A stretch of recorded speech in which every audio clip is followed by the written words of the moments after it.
Really great బావా.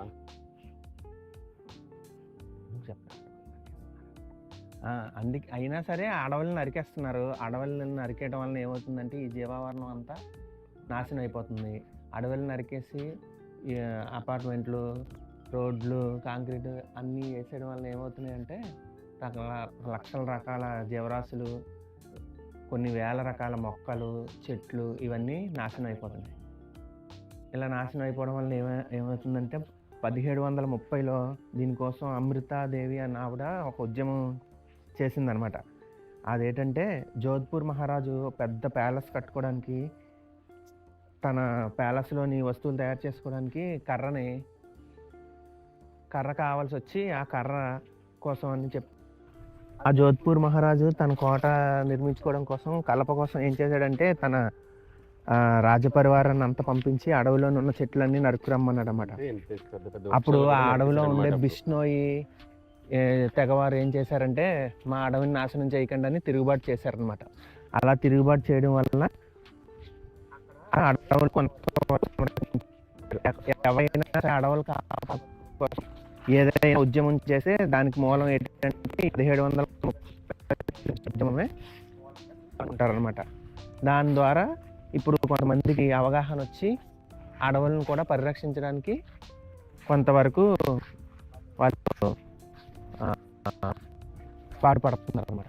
అడవులను ఎందుకు నరికేస్తున్నారు మావయ్య? అడవులను ఎందుకు నరికేస్తున్నారంటే అడవుల్ని నరికేసి పారిశ్రామికీకరణ, తర్వాత వచ్చేసి జనాలు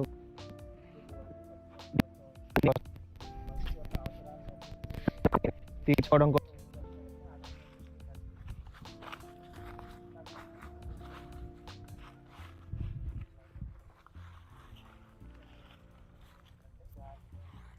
ఆక్సిజన్, పచ్చదనం, తర్వాత జంతువులకి, మొక్కలకి కావాల్సిన ఆవాసాలు అన్నీ కోల్పోయి జీవావరణాన్నే పూర్తిగా నాశనం మనంతట మనమే చేసుకుంటున్నాం అనమాట. అందుకనేసే మనం ఇలాంటి అడవులను కాపాడుకోవాలి. చూసావా ఇది ఎంత పెద్ద వృక్షం ఉందో, చూసావా ఇది ఎంత నీడనిస్తుందో, చుట్టూ చూడు ఈ మొదలున్నాయి, ఇన్ని కొమ్మలు ఉన్నాయి చూసావా. ఈ వాటి మీద ఎన్ని పక్షులు నివసిస్తుంటాయి, చాలా పక్షులు నివసిస్తుంటాయి చూసారా. ఇది ఎంతో మందికి నీడిస్తుంటుంది. అందుకనే మనం అడవులు పాడు చేసుకోకుండా చాలా చక్కగా ఇక్క మీదైనా మనం ఏ చెట్టు ఏది ఎవరిని కొట్టనివ్వకుండా మనం జాగ్రత్తగా కాపాడుకోవాలి. చూస్తున్నామమ్మా, ఈ చెట్లన్నీ మనం జాగ్రత్తగా కాపాడుకుంటేనే రేపు పొద్దున్న మనకు భవిష్యత్తు ఉంటుంది. లేదనుకో మనకి భవిష్యత్తు అనేదే ఉండదు. అర్థమైందా? అర్థమైంది. ఓకే. మను, మ్యాగీ, రోహన్, ఇందాక మీకు ఉదయం ఎంతవరకు చెప్పాను అడవుల గురించి? అడవులు నాశనం ఒకరు చెప్పండి కదా. అయితే ఇది ఏమైందంటే ఈ అటవీ సంపదను అంతటినీ కూడా ఏం చేశారంటే 2013 అటవీ శాఖ అంటే మన నేషనల్ ఫారెస్ట్ డిపార్ట్మెంట్ సర్వే ప్రకారంగా 6 లక్షల చదరపు కిలోమీటర్లకి ఉన్నటువంటి అటవీ సంపదను అంతటినీ తగ్గించుకుంటూ అంటే అడవులు నరకడం వలన జరిగింది. ఈ అడవులను ఎందుకు నరకడం మొదలుపెట్టారు? పారిశ్రామికీకరణ. నెక్స్ట్ ఈ పరిశ్రమలకి నడవాలంటే నీళ్ళు కావాలి, అలాగే పంటలు పండడానికి నీళ్ళు కావాలి. ఈ నీళ్ళు కావాలంటే వాటర్ స్టోరేజ్ చేయాలి కదా. ఈ వాటర్ స్టోరేజ్ చేయడానికి ఈ డ్యాములు కట్టడం వలన, తర్వాత పరిశ్రమలు ఏమంటారు వ్యవసాయం అంటే మానవుడి యొక్క జీవన ప్రమాణ స్థాయి పెరుగుతున్న కొలది ఏమవుతుంది, ఆధునికీకరణ పెరిగిపోతుంటుంది. అలా ఆధునికీకరణ పెరగడం వల్ల ఏమవుతుందంటే అడవులన్నిటిని నరికేసి పెద్ద పెద్ద కాంక్రీట్ భవనాలు నిర్మించడం, ఇవన్నీ జరగడం వల్ల ఏమంటే అడవులన్నీ నరికేసి ఈ రకమైన పారిశ్రామికీకరణ జరుగుతుంది. ఇలా జరగడం వల్ల ఏమవుతుంది అని అంటే మనకి అడవి నుంచి లభించే వనరులు కానివ్వండి, లేకపోతే అడవి నుంచి మనకి రావాల్సినటువంటి అడవిలో పెరిగే వృక్ష జాతులు, జంతు జాతులు, సూక్ష్మజీవులు, బ్యాక్టీరియా, అడవుల మీద ఆధారపడి జీవించే వాళ్ళు వీళ్ళందరూ ఏమవుతున్నారంటే క్రమక్రమంగా తరిగిపోతూ వస్తున్నారన్నమాట. ఇప్పుడు మీకు మనకి బియ్యంలో రకాలు చెప్పు మనం. చూసారా, ధాన్యం. బియ్యంలో రకాలంటే ఏమో మీకు తెలియదు. ధాన్యం, బియ్యం. ధాన్యం కాదు, బియ్యం పేర్లు సోనా మసూరి, బాస్మతి, కర్నూలు సన్న, తర్వాత మొలకొలకలు, ఇలా రకరకాలు ఉన్నాయి. ఎన్ని చెప్పాము మహా అయితే 10 చెప్తాం అంతే కదా. అలాగే పప్పు ధాన్యాలు, పప్పుల గురించి చెప్పండి. ఏ ఏ పప్పులు మనం వాడుతున్నాం? కందిపప్పు, మినపప్పు, శనగపప్పు, ఒక్కరు చెప్పండి. పెసరపప్పు, మహా అయితే ఒక 5 చెప్పారు. బొబ్బర్లు ఇలాంటివన్నీ చెప్పలేదు. మినుములు, ఉలవలు, పెసర్లు, ఇలాంటివన్నీ చెప్పలేదు.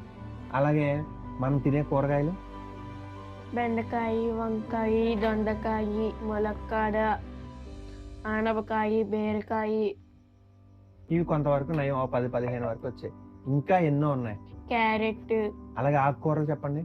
గోంగూర, తాతకూర, పాలకూర, చుక్కకూర.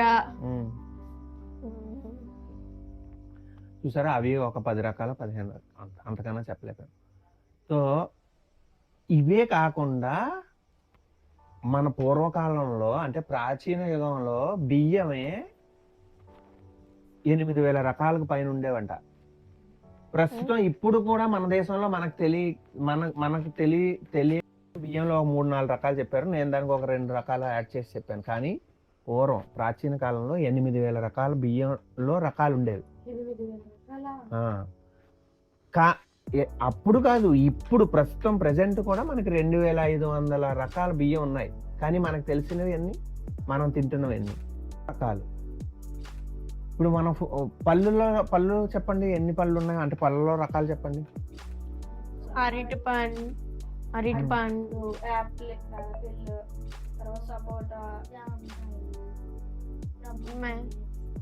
మ్యాంగో, మామిడికాయలు, కివి, స్ట్రాబెర్రీ, స్టార్ ఫ్రూట్, పనస పండు, green apple, dragon fruit, grapes, orange, 15, 16, 16 blueberry, blackberry, ఇవన్నీ కలుపుకున్న ఒక 20. ఇంకా అంతకన్నా మీరు ఇంకేమైనా చెప్పగలరా చెప్పండి. లేదు కదా, 20 రకాల పళ్ళే మనకి ఇప్పుడు ఐడెంటిఫికేషన్ జరుగుతుంది. మనకు తెలిసినవి, మనకు గుర్తున్నవి, మనం తిన్నవి, అంతే కదా.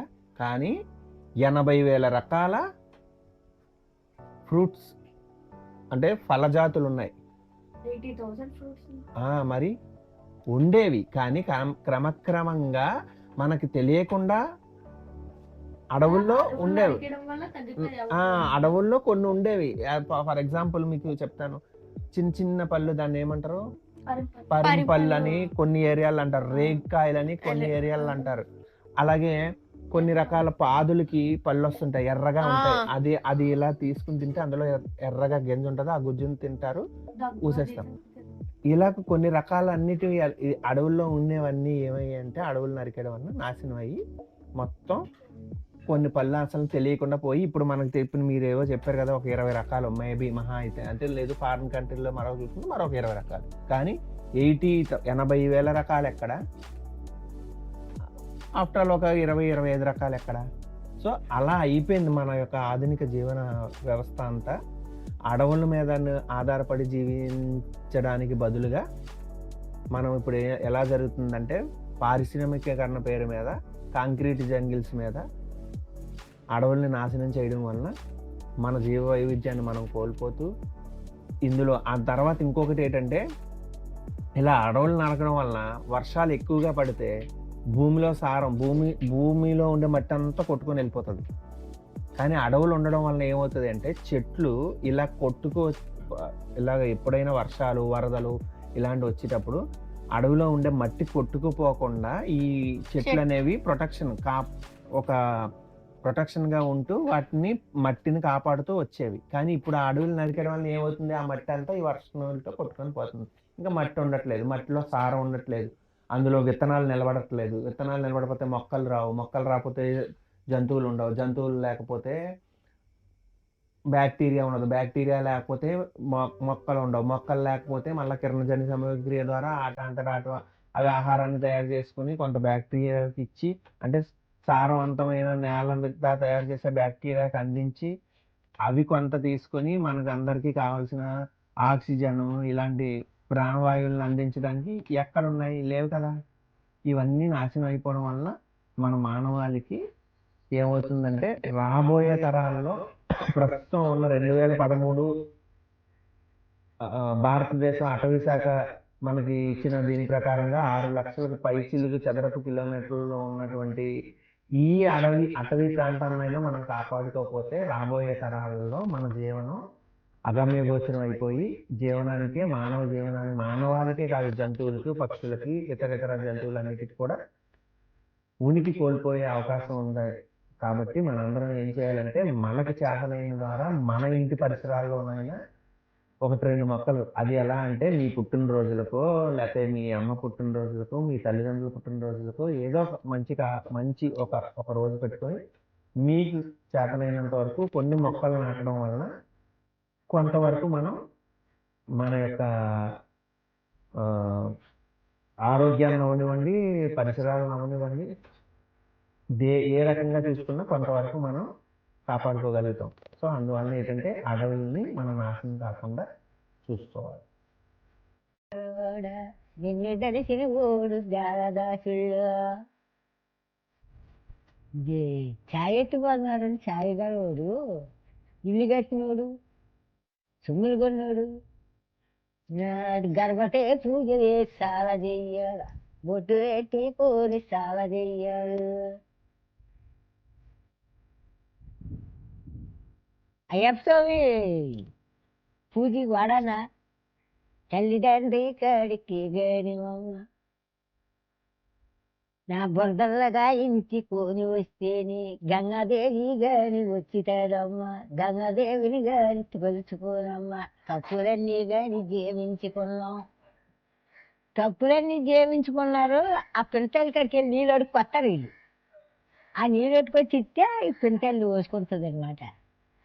ఆ ఈసైడు పక్కనే ఉంటారు కొడుకులు నాలుగును. ఈ రైతు పంటలకు పోతుంది గంగదేవి.